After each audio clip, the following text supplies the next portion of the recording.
We're talking this morning about student safety versus teachers' authority and where authority ends and protection begins. Joining us in the studio this morning, two gentlemen. Silas David Obuhatsa is the national chairman of the Parents Association of Kenya, and Nabii Nabwera is the member of parliament for Lugari constituency, as well as the member of the education committee. Gentlemen, good morning to you both. Good morning. Morning to you. Good morning. Karibu sana to both of you. We want to get into a conversation this morning. It's a bit of a sticky one, but we're going to do it anyway because it needs to happen. But before we do that, Dennis is going to welcome you both with a proverb from a country that he'll share, and we'd like to get your interpretation of that proverb. So the country we're in today is Nigeria, a country that has over 250 ethnic groups, and three major ethnic groups, that is the Hausa, Fulani, Yoruba, and the Igbo. Now, religious diversity of the country is wide. They have Islam, which is dominant in the northern part, especially among the Hausa. Christianity is dominant in the south and middle belt, that is among the Yoruba and the Igbo, and we have a significant population practicing traditional African religions. Now, hospitality and community in the country, Nigerians are considered to be friendly individuals, and even as we talk about them being friendly, there's always a fight of jollof, who has the best jollof, and we've agreed Nigeria has the best jollof. You know, we do not want that fight in the studio today. But then again, let's just talk about the proverb that we get from Nigeria. The child who washes his hands eats with the elders. The child who washes his hands eats with the elders. I'll start with you, Silas. How would you interpret that? May I say good morning to all the parents in this country and the government at large. That proverb is tough. The child who does what? Washes his hands, eats with the elders. I would understand in a way that a child who understands himself or herself will have a bright future. Yes. Yeah. Okay. The word elders in African community hold a special place in society. For you to be admitted to sit on the table of the elders, you must have certain mannerisms. And that is what this proverb is saying, that if you live within the confines of the community's rules and regulations, then you're acceptable to the wider society. Indeed. Yeah. If you live within the rules and regulations, then you'll be accepted. Yes, there's a procedure, there's a process for everything, isn't it? Exactly. To be followed. Exactly. Well, definitely a good one, for sure. Thank you both for joining us this morning. And we actually having this conversation, not just over recent happenings, but over behavior that seems to have compacted over time. And then we have to ask the questions about boundaries that have been set between teachers and the students. When students go to school, they don't leave on their own and decide, I'm going to school. They do so under the shepherding of the secondary stakeholder in the education process, which is the parents. The primary stakeholder being the student. The secondary stakeholder being the parents who send their children to school. They are received by a system, education, whether it is the school administration, and then as you move further up, you look at the ministry, and then the government, the world at large, like that. The assumption and the hope is that when these children are presented to school, the custodians of care, being the teachers, the administration, if they're in a boarding school, house managers, all of these things will take care of the children. Under the authority, yes, but we're asking the question today that where do the lines stop? Whereby I do what a teacher or one who is in custody over me at the time that I'm in school, or where then we start to get into a blended dangerous area, which we have seen in the last days. Of course, we'll give rise to the examples that we're talking about. But let's start off with this question, and we can take it for both. Are there clearly demarcated lines in the understanding of everybody when this child goes to school? whether it is a day school or whether they finish and go to a boarding school, is there a clear demarcation and understanding by all parties of who protects this child and to what extent? Yes. You can start with you, sir. First of all, there are two words here, authority and protection. And you just began by explaining in a very clear way that we have the primary and the secondary parties here. We have the parent and the child. First of all, I'll say that a child's protection begins at home in the kitchen, where the child comes from. The parents have the right and ownership of the child. They understand. So as the child leaves the home, they want to go to school. Let me begin even at the preschool. The parents understand that the child needs protection and cover. And the authority at that time is in the hands of the parents. Because the child is leaving with the authority to go to school. When the child crosses into the school compound, hand over to the teachers, the protection and authority of cover of that child is in the hands of the teachers within that compound where the child goes to school. Because the parent is not there now. He has handed over. It's like the way assistant chief hands over a criminal to the police. Once the criminals have been given to the police, they take over from the what? The assistant chief. So when the parent hands over the children to the hands of the teachers, be it at the primary school level, at the secondary school level, when the children are within the school compound, they are under the safeguarding of the school administration, boards of management, the teachers, the cooks in the schools, even the dogs within that compound. They know that we have students in this area. They are covered and they are protected. So, when we look at what is happening right now, I think as you go in that, I want to say this, that we have Kenya as a country. Our country has signed both local and international instruments on the child protection. We have the Convention on the Rights of Children, which clearly speaks about the boundaries and protection of the children. The African Charter on the Child's Right. We have the Kenyan Constitution 2010 speaking on the protection of the child. We have the Children's Act. And we have what we call the Sexual Offensive Act. Offences Act, yes. Yes. And this act, the last one, speaks loudly on the boundaries, especially how a child in school should be treated. And therefore, its authority and its power given. The Teachers Service Commission Code of Conduct for Teachers clearly explains the work that teachers are supposed to do, their roles. So with all these instruments in place, what we are seeing happening in some of our schools, even at home, to the children, it leaves the world in a dilemma. Okay, we'll go into the details. Let's hear from you, Mheshimiwa. Yes, okay. What are your thoughts about where these boundaries? I mean, it's clear there are protocols, they've been signed, they've been ratified within country and then externally as well on a global scale. So the country has said we're going to do this. Teachers sign a code of conduct when they start. Should we have blurred lines? First of all, I want to invite our audience to join us in this discussion, because it is a discussion that touches on the core of society.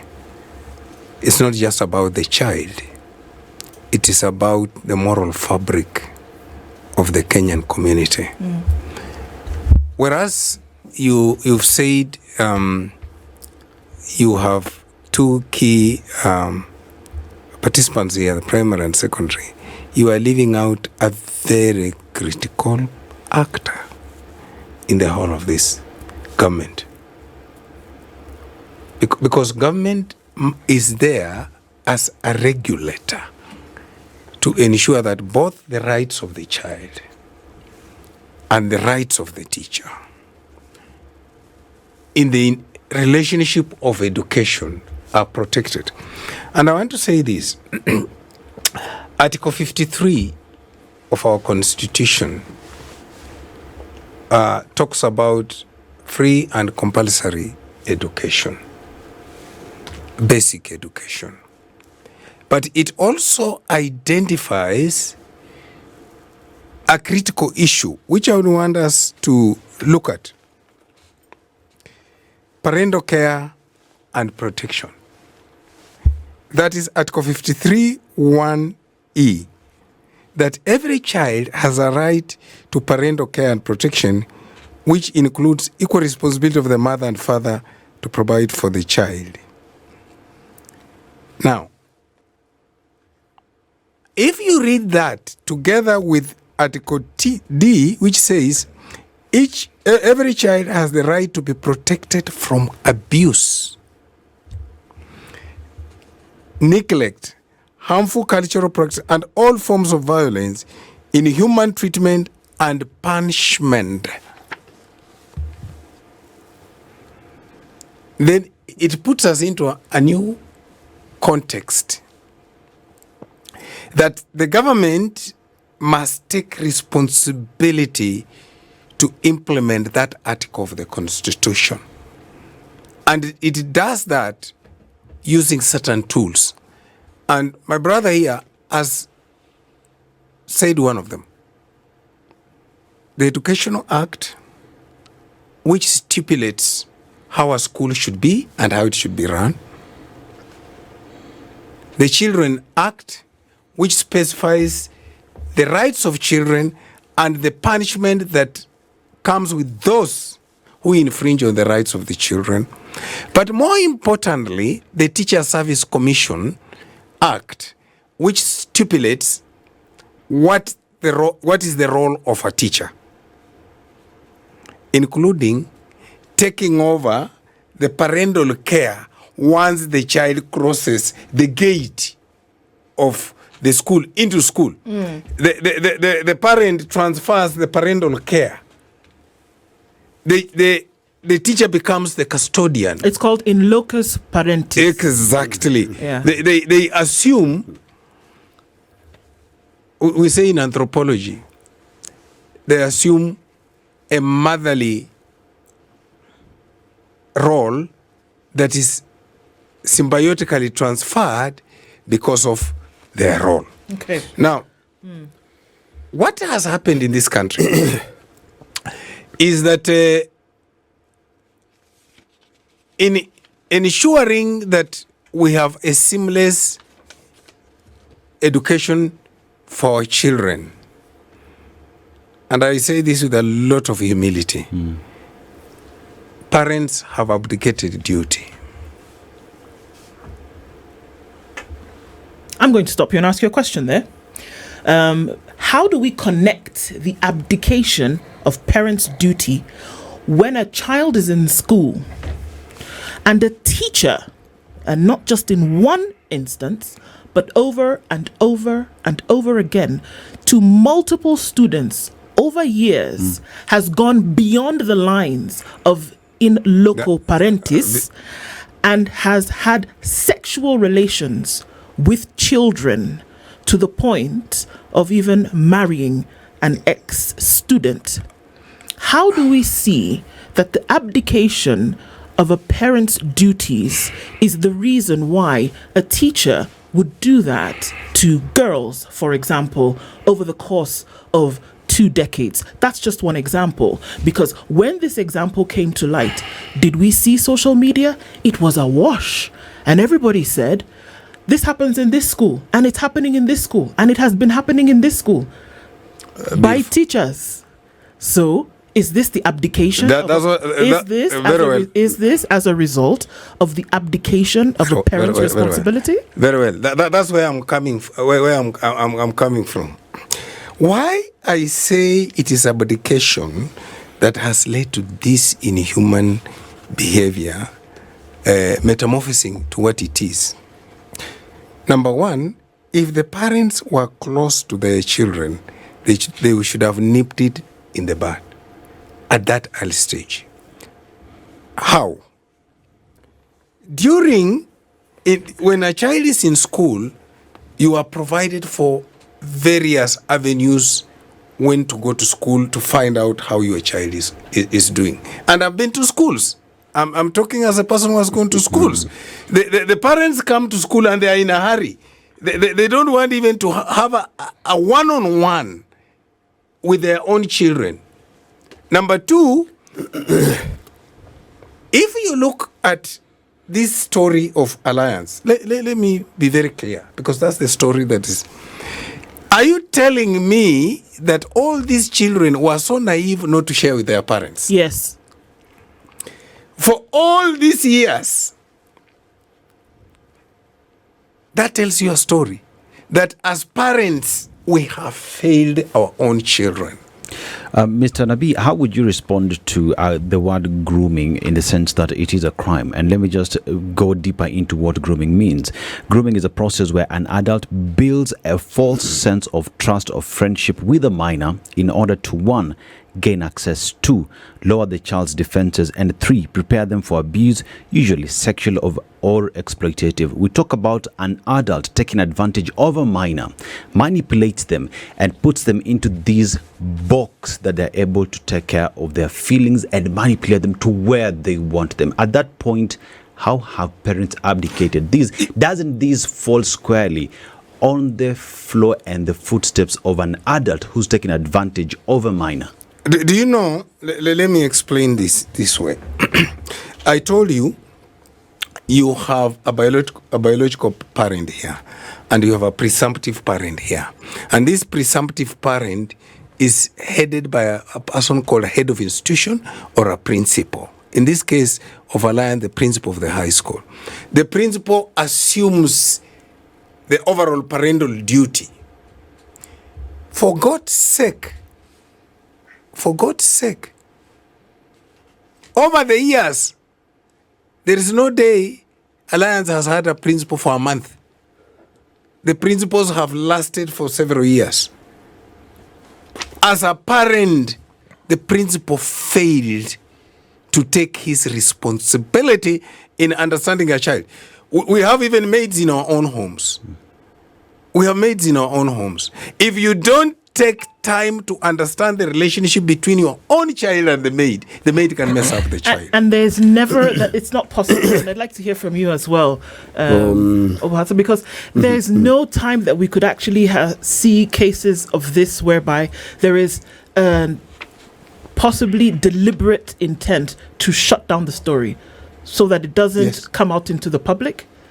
Because I am still wondering, because we know the psychology of children. Yeah. We know that fear is used as a tool and is weaponized against children for them not to speak up for fear that something could actually happen to them. It is a live reality in schools today. For goodness sake, some kids are not even able to tell their parents that a teacher castigated them in class over their own marks. Exactly. And here we are talking about something as intimate as a sexual abuse, and the shame that they feel to be able to open their mouth to somebody who is their peer is difficult. Talk less of somebody who is an authority over them. Who fails? Thank you, my friends. I want to say this. I want to begin by responding back to what Honorable Mheshimiwa has said here, that parents are failing their duties. Parents have not failed. I want to begin from there, because parents have their own roles to play. Parents take children to school. Parents love their children, care for them. Parents want their children protected. If I take my child to Alliance Girls High School, after I hand over the child to the security person at the gate, my limitation ends there.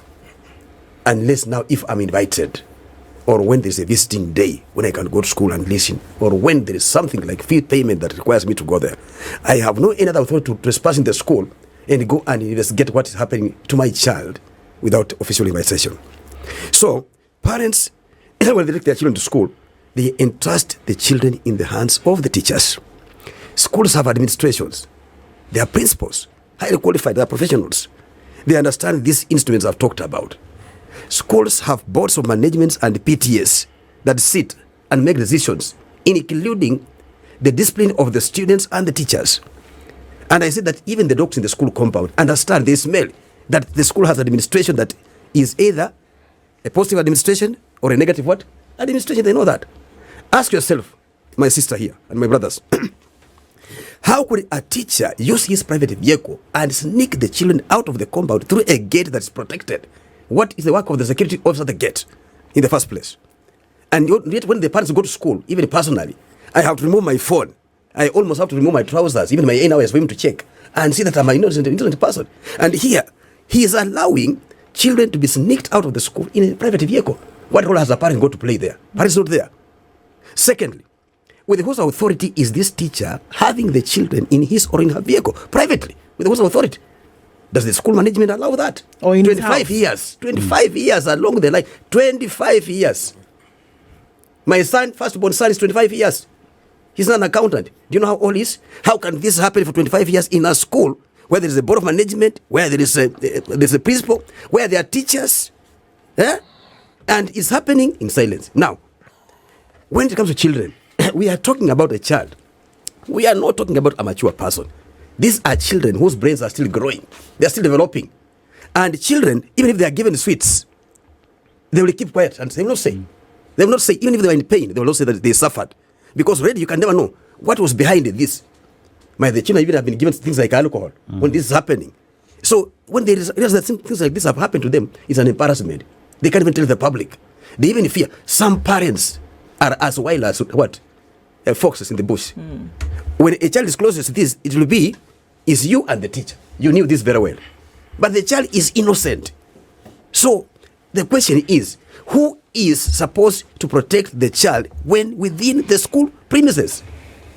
And in this case at Alliance High School, who failed? Where these things happened for 25 years. Who failed? The question goes back. Where was the school administration? The principal? Where were the teachers? Where were the school prefects? Where were the school security officers? Even the cooks? Where were they for 25 years? Now, the story is coming out. And you hear again, the same person being involved owns a woman from that school. You want to tell me that the wife didn't know this? She could not even disclose to her own friends outside that my husband could be doing this. Are you seeing this? So we cannot blame parents that they fail. Here, the failure is exactly to the school administration and the board of management. They must come clear and explain to the public when all these things were happening. Where were they? They should be held responsible of that one. I think there is a misunderstanding, a conceptual misunderstanding of what I'm saying. And I want to explain to my brother here to understand. Even that board of management you are talking about, there is a representative of parents. That board of management you are talking about. That's what I'm saying. They should be held responsible. Let me tell you. I've said that. And that's what I'm saying. I've said. That's what I'm saying. Yes. And this person called the principal. Yes. Why do we subject our rights of children to them? Because we are assuming they are going to take up the parental role. That's number one. That's what you must understand. They are supposed to take up a parental role. They are professionals. Yes. Number two, yes. You are also forgetting a very critical thing. That for a school of a C1 school, a national school of Alliance nature, it is not just anyone who gets to that board. It is who in this country. Number three, you are forgetting that we live in a culture. Yes. And this is what I'm blaming you for. Because the parental culture, the community culture, is where we are not allowing the children to speak about what sex. They can't speak about the molestation because they will be looked at negatively. And that the cultural practice of shutting discussion about this has allowed, in fact, the culture of Alliance girls. Also look at who has come through Alliance girls. They're the big boys, the big girls in society. They don't want to talk about their school. They don't want their school issues to come out. So it is a whole communal failure. Please. Government has failed here. For this to have gone on all this long. And this is the one that is Ministry of Education that has a department of quality assurance. And I want to say, Mheshimiwa, that this is, I beg your pardon for the interjection, but this is not just this school that we are speaking about. It happens to be this school that has come out in the open. But there are many, many other examples who have started to chatter because of this case of just 2 weeks ago. Forget this was male, female. We no, have had across-board, just a minute. across-board. We have had cases where boys are molested Yes. in school. It's currently happening. Yes. And that's why I'm saying, as a community, as a country, as a nation, we must go back and ask ourselves, what is it that we are not doing that cannot allow the child to come and report? Because elsewhere, children report. But I'm sorry. We have seen it in South Africa. Yeah. A child of 7 years, when a teacher tried to touch, the child went wild. What is it that we have done so wrong that a child is molested from Form 1 to Form 4, But you see, 18 years? But you see, Mr. Nabwera, as we talk about the children who come out to speak, we also must take cognizance of the fact that we're talking about psychological manipulation here. Even in jurisdictions where children do speak, not everyone speaks. We must lay blame where it belongs. Here we talk about the systemic failures that we have in these institutions in matters of making sure that these children are taken care of. The teachers have failed to take the responsibilities of taking care of these children while in these institutions. And even while at that, then again goes to the regulator, TAC. What are they doing in terms as the regulator in making sure that quality assurance is checked in rotation every other time to ensure that these matters come to the fore? So we must lay blame on the teachers who have failed parents, who have donated responsibility to them to take care of the children. No? I should say this. Yeah. Let us have the truth on the table. Before you do that, Mr. Obuhatsa, I just Yes. want to bring out something that I think is very important for us Yes. to take into consideration here. That we are all, and to an extent, to kind of buffer the point that Mweshimi has brought up here, that we are operating in systems for which silence is being used as a tool. Exactly. And the problem that a lot have been faced with, I mean, for goodness sake, these are schools that tell you not to tell your parents if you are sick. Exactly. If you're sick, Exactly. physiologically unwell, you're not allowed to pick up the phone and call your parents and say, I am unwell. Go and talk to the nurse first of all, and they will do the due diligence after that. So silence, unfortunately, has been weaponized over and over again. So now, as you bring in your submission, when we say that we should have this, whereby we are encouraging this hush-hush mentality, there's no way girl, boy, across board is going to come and speak out about something that is so dehumanizing to them, especially at that age, which by your own admission, they're not even formed. Yeah, so let me come back to this. I want to speak about one thing that Mweshimiwa has said. The government has policies. The work of the government is to formulate policies. And the work of, in the teaching force, the work of the teachers is to implement. The heads of the institutions are there to implement the policies that the minister has put in place. Now, Teacher Service Commission has put a very clear code of conduct in place, self-explanatory. Chapter 6 of the Kenyan Constitution speaks about integrity, how one should carry himself or herself. Teachers are professionals. And therefore, that's why I'm still insisting that when parents hand over the children to the teachers, they know that they're handing over their children to the right people, to their brothers, to their sisters, to their mothers and fathers, because these teachers are also parents, where they come from. There's no teacher in any school, be it a national school or a county school or a sub-county school or a village school, who would want to hear that his or her own children was molested by a fellow teacher. There is no parent who would want to hear that, even just that thing being mentioned to the child, that maybe there can be those advances. I'm a teacher by profession. And I've worked under the Teacher Service Commission, a code of conduct for 29 years. And even to some extent, the Teacher Service Commission produced a brochure to the teachers to read, and would say that don't look at a student in a manner that is likely to suggest that you can have those advances. Teachers have that. So why should a teacher cross a boundary to that extent? But the big question is 25 years. What was happening in this school within those 25 years? These people who are coming out with these things yesterday, where have they been? And most of them are all students. They are all students of those They schools. should be charged. They must have. They must have gone through that. And they were quiet. But guys, Just before that, what has gone prompting them to come out and bring this as at a late hour like this one? Secondly, they are going there to demonstrate like hooligans. What's the demonstration? The children have been messed about. Even if they demonstrate, what are you showing to the public? Well, instead of saying, we have been in this school. I was here this year. I should have had one of them saying, I was here in 2018. And I never saw this. Yes. You had one say that? Did you hear about it? No. They never say. They say, I was here. So molested me. Yeah, nobody says that. And they are all folks of this school. This school.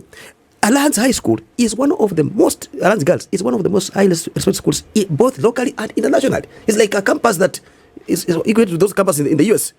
And when this kind of stuff comes out, even the parents may fear to talk about it because the name of the school will be destroyed. Now, if the parents cannot talk about it, the former girls of the school cannot talk about it, but the teachers cannot talk about it, the cooks cannot talk about it, how do you expect a child of 12 years old to open up and say I was molested? Impossible. Do you know how it began? You don't know where it began from. The question I'm still insisting is, how did the children leave the gate to go for this? Was that in the school compound, in the open? Nobody saw that. It's alleged that he's got a house on the compound. So no, I think, allow me to say something. Yes. And this is what I try to get involved in one of the schools in my constituency. Something happened that a child who was supposed to be in school was not in school, was found in an accident with a teacher. The child had the child did not have permission to be out of the school. The teacher was supposed to be in school. Is it a working day? It was a Saturday. So I got to know. So I asked TSC to get involved. I asked the local administration to get involved. As we were just finalizing the process, the disciplinary process, the fact-finding process, first, the parents of the child decides to hide the child, get the child not accessible to the sub-county director of education. Completely. So I get involved. I ask the chief, you must produce this child. By the time the child is coming, all the other things we need to do, you can't do them. Medically, you can't do them because it is out of time. Then I insist we must get to the bottom of this. Then the child comes, the parents has tutored the child. The child comes to say, I was feeling unwell, so I was going home. Mwalimu picked me on a motorbike, and unfortunately, we got an accident. Two questions I asked. There were one, this hospital here, there's this one here. Why were you heading? You have passed these two hospitals. You are going to the farthest end. Were you asking the child this? Yeah. No, I'm asking the teacher. Person. Okay, the child. I'm asking the teacher. I mean, the teacher says, the child said, I want to go to this hospital. So we ask the mother, were you aware your daughter was sick? No. The father, were you aware your daughter was sick? No. Unfortunately for us, the teachers have a collective bargaining agreement. And one of the bargainable issues in that is disciplinary process. No admission from the child. The parents are protective of the child and they don't think the teacher was wrong. Where do you go?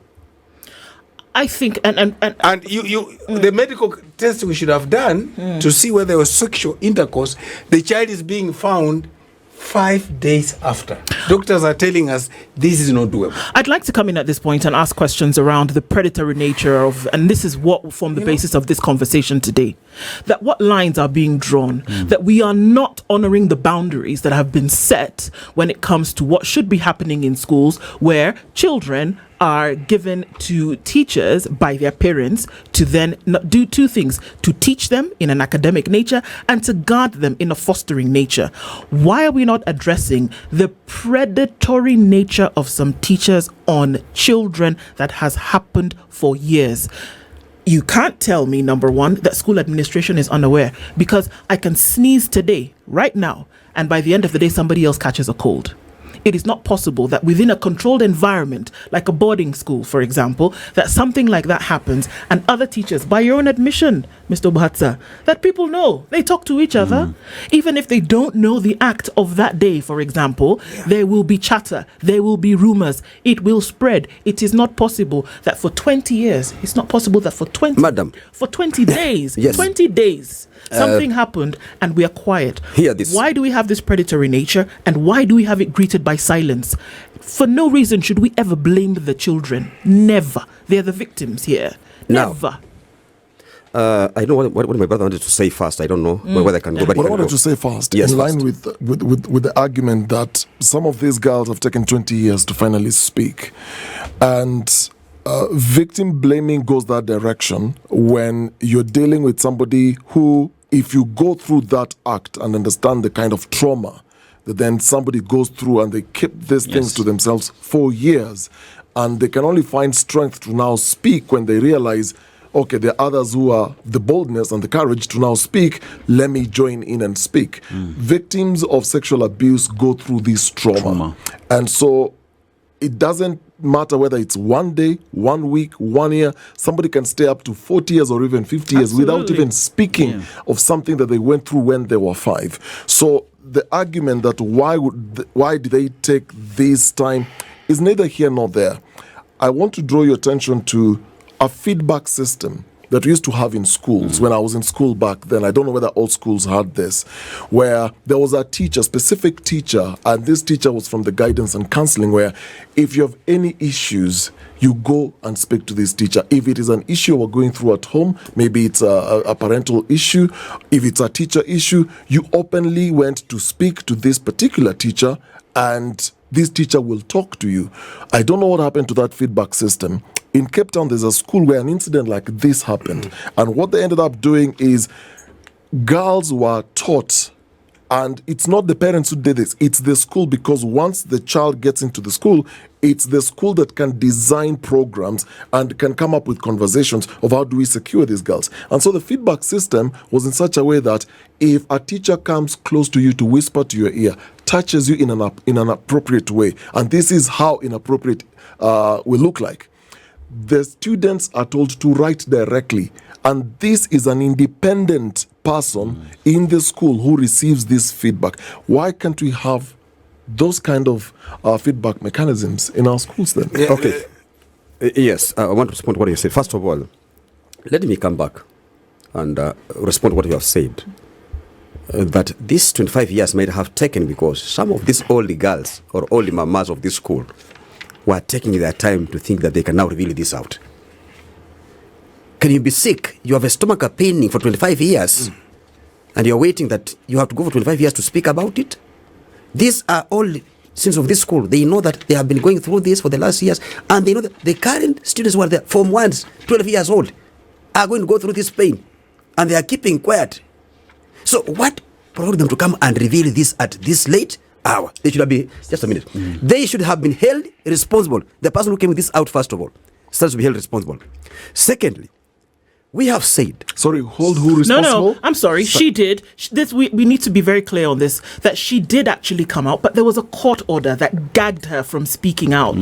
That she wanted to come out in a very, very clear manner, Yes. but the subject, the teacher that is being mentioned at this part, actually went to court and got a court order to gag her from speaking. That's clear. Just let me put this thing in context. I'm actually seized with that issue. And I have a lot of documentation to that issue. There is an aspect you are not getting what he's saying. Forget about this one who came up. There are many others. There are many more. Yes. And my problem is 7 of them, having gone through this, have taken their own children there. 7 of them. They are telling us They have their own. You've gone through this animal fellow. I call him an animal. And you still want to trust You are child. your child. That's why I'm telling you, you people are not addressing the issue.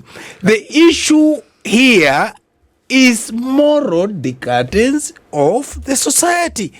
Everybody is a contributor to this thing. Correct. We are better off keeping quiet because we will destroy our school. We are better off keeping quiet because we will destroy our own status. Mr. Nabii, let me just add this there. There's something that Dennis has just shared, which is in terms of trauma. And trauma leads to several issues, and among them is guilt, shame, and helplessness. And no one in this room can tell how long one would deal with these issues until when they can come out to speak. You are When not. we talk about moral decadence that there is, the women that went through this process, Can you explain? it is only them who understand what happened to them and the shame, the guilt and helplessness that they feel. If they speak 25 years later, it is right for them to speak then. We cannot trivialize my brother, them. my Okay, brother. can you explain My to brother, me? allow me. Can you explain to me Let's why you speak would then want to 5 take your years own later. child Let's to do be this in some- subjected to the same? Let's do this in I some need to order. understand this. Let's do this in some order, Mr. Obuhatsa, please. Yes, I still want to deny what you're saying. Yeah. A mature person taking a criminal offense under bed for 25 years is dangerous. We are talking of children, and I still repeat, these are children that do not understand themselves. Like now, madam and my brothers here, we are heading to transition of grade 9 to senior school. Are you going to tell me that the junior girls that are coming from primary school, these are green children, going to senior school at Alliance High School, Alliance girls? Someone will keep quiet when they are being molested for 25 years to come and speak 25 years later because of shame? What shame is that? If you can't speak shame out, then the shame will eat you. So, it would have been better for them to keep quiet because maybe they enjoyed that for 25 years. Oh, well. Oh, wow. I No, you think- can't say that. Let me You finish. can't say that. Let me finish first. Allow You me have to this. retract We your are here. That's why statement. Mheshimiwa is saying here clearly. We must hit the nail on the head. We want to understand the 25 years. We are coming back to this point. 7 people come out and speak about this matter. Even if there's a court order, ask yourself, what was this court order talking about? What was it protecting? This is a criminal who has gone to court to get court orders. The DCI is there. He should have picked the court orders and to have gone through the investigations on this matter. They will never just have looked at that there are orders. Now, I come back here. Let me come to the parents. I have said that parents have their roles to play. One of the roles is to get the children to school, provide the basic needs, and provide the love and care when the children are in their hands at home. When their children are in school, parents access the children with only authority of the school. That's where the other authority is coming in. And you go to some schools, even when a teacher is sitting here, and I'm sitting here, I'm the parent, this is my son, and the class teacher is there, who is raising my child, is sitting there, wants to hear what I'm telling my child. Do you think my child will open up and tell me, Daddy, this fellow is molesting me when he's sitting there? He's attending my child, will not do that. Secondly, let me give you an example. This is not the Alliance Girls School that I have seen 40 years ago when I was in Mango High School. I'm an old boy of Mango High School. And we had that relationship with the Alliance Boys and Alliance Girls. Alliance Girls High School, the whole compound is like a ward that you can walk 40 kilometers within the compound freely. One day I went there for drama, and you were allowed that during A-levels. We would go and pick the girls and walk around, our sisters, not molesting them. And we happened, our school bus left us. The driver went and left us. I was left in Alliance Girls High School up to 8 p.m. Would I have taken advantage of those girls because I was left there in the darkness that I messed them up? I'm an outsider. These were my sisters. So we are saying, if a teacher at Alliance Girls High School, a teacher of that caliber, of that professional kind of conduct, can mess the children, what about a teacher in a school in the village called Naperekea? What will those teachers do? They have nothing to do with that. So you should not blame the parents. Secondly, I say Teacher Service Commission has put a very good code of conduct in place that the teachers have gone through, and they know it's illegal, it's dangerous, and it's worse. Even just look at a child with an eye that suggests that you can do what? Sure. You can wing an eye. Where is this teacher getting that courage before the school administration? The silence is giving courage. Yeah, before the other teachers who are sitting there. Is it okay? Ask yourself, if this teacher can do this to the children on the staff, what about the teachers among the teachers themselves? Could there be something else also happening that we are not understanding? Again, you can question that. How is their moral character? So here we are saying, let us not hide this thing. We have the alumni. Alliance Girls has one of the strongest alumni team. And alumni in any school, I'm telling you, I chair the Mangu High School alumni board. They are the victim. When we go to Mangu, where I go, my friend, I am like the father of the school. Because the students understand us. How we are late. The student can come and tell me, do you know yesterday, my friend, my neighbor, stole my piece of bread. Because it's free with me, they understand me. But if you're an alumni who has gone through this kind of character and you are quiet, do you think the students will tell you? They will not tell you. I have a question to both of you. Yes. If one is suffering from trauma, how long should they take to deal with the trauma and finally come out? We are not doctors to tell that one. I can say that. No, I want. But I have a question. But I want to say this. So if the question you're asking, if you cannot give that answer here, then what makes it wrong for someone to stay with their trauma for 25 years, going through their troubles and speaking 25 years later? Listen. Why blame a victim and not the perpetrator? Listen. We are saying this, that's what he's saying here. We are saying you have been bitten by a dog. But passing here, you are suffering, you have the pain. Somebody else is coming. Even when you're standing on the other side of the bridge, you can say, please, that place is dangerous. Don't walk there. There's something wrong. Even if I'm in pain, I suffered. I don't have to go and say I suffered. I'll go and say I have evidence that the students in this school are suffering. And I have evidence I can table. Go and say that. Don't say that you suffered. You can say I have evidence. Like now it has come out. Whether they suffered 25 years or not, it has been known. Can they hide? My brother, my take on this is this. Why this issue of Alliance Girls is unforgivable for me. From the teacher's aspect or from the victims? From these people who have come up many years after is this. I would understand your trauma issue if they did not then subject their own children. Now, you've been to this school. 25 down the line, you take your daughter to that school. And you are coming up to tell us, yes, this was happening. Now, I cannot, and you have not come up, when you are taking up this child, your own daughter to this school, to say, look, principal, as I bring my girl here, there is this bad behavior that has been going on in this school. Can we help each other to solve it? Even if you don't want to publicize yourself. But what steps have you taken to help? There's a saying in my mother tongue, and I want to tell you guys that when chickens go out there and they get eaten by mongoose, you blame the mongoose and blame the chicken also. And this is where I'm coming from. Secondly, I've told you why this is not an alliance issue only, is a societal problem where people don't want to speak the negatives of an institutions they are attached to. So the children come here, they are conditioned. The children are conditioned. They come and fit into a culture, a wrong culture. They are conditioned not even to come and speak. Now, even the board, even the parents association gets conditioned. If you come up as a parent in a meeting, have been to meetings, a parent who want to ask a question, unatumalizia wakati, unataka kuharibu shule. I remember an issue in St. Joseph's, Kitale, of 10,000 shillings being paid. And one parent asked, this money, there's no receipt, can we account for? The other parents wanted to, because the school has conditioned everybody. And this is why I'm saying the structures of government, the structures of government must be the ones that can help unravel this. The quality assurance team, both in the ministry and TSC, the quality assurance team in the school. My brother here was talking about a feedback mechanism. And I want to tell you, look at this fellow. He positioned himself as CU, patron. Look at where he has put the moral place. He puts himself.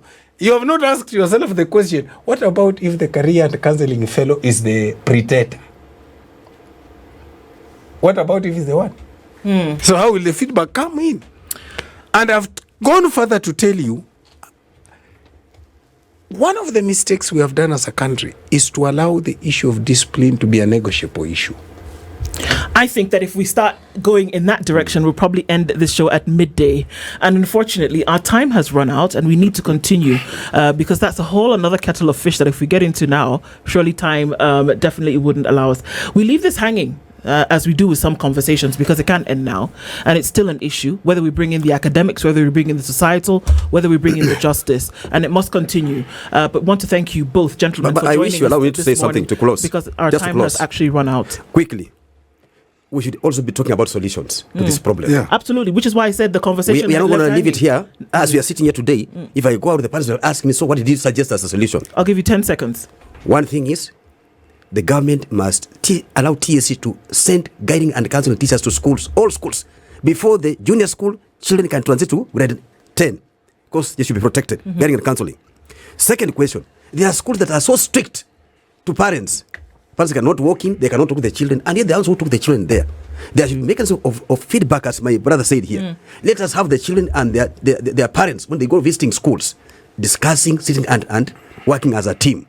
Finally, the school management, the school administration, the school supporting staff, and any other person, we must have what you call parental empowerment and engagement of all those people. They must go through disaster preparedness management and prevention. What you're talking about, these are disasters. They have been there. We still have more in waiting. Absolutely. We want parents to be involved in issues of school management by the Ministry of Education. Parents have as key stakeholders. If parents were fully involved in these matters, some of these things will have come out. The National Chairman of the Parents Association of Kenya is Silas David Obuhatsa. Our time is up. And Nabii Nabwera, Member of Parliament for Lugari and member of the Education Committee. To make I beg your pardon, our time has actually come up this morning. And that's why I said conversations that will continue later. Thank you both for being here this morning at 3 minutes past 10.